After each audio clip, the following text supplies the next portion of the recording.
khi ngày bé sẽ gì boy si lưng lâu hồng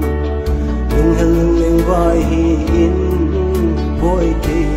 cả hôm nay lưng sẽ cả là đinh hi lâu ghen thì là đinh dòng hi lâu khi qua trong kim sa đinh lệ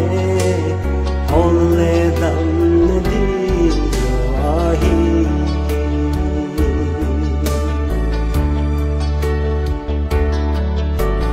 tất si đô thấy gì bụi gù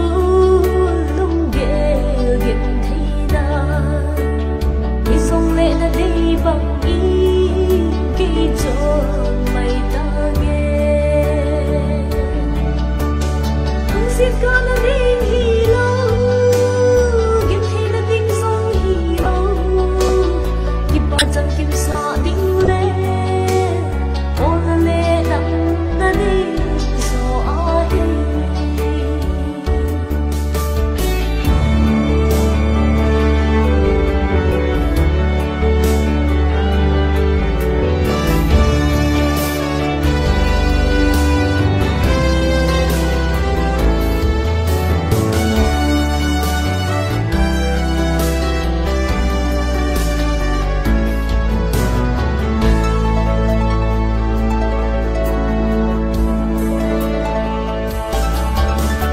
xin hân hi bê in boy ca hin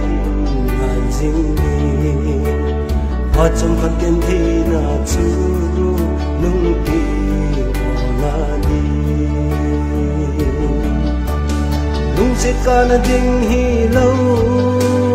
kiên thi na dinh dòng hi lâu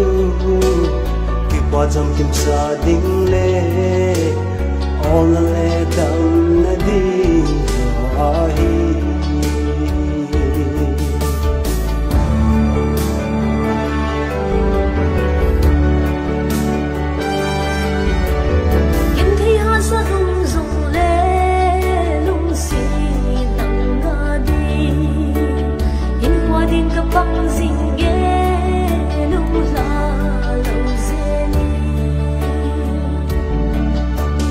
lung sẽ ca nên đinh hi lâu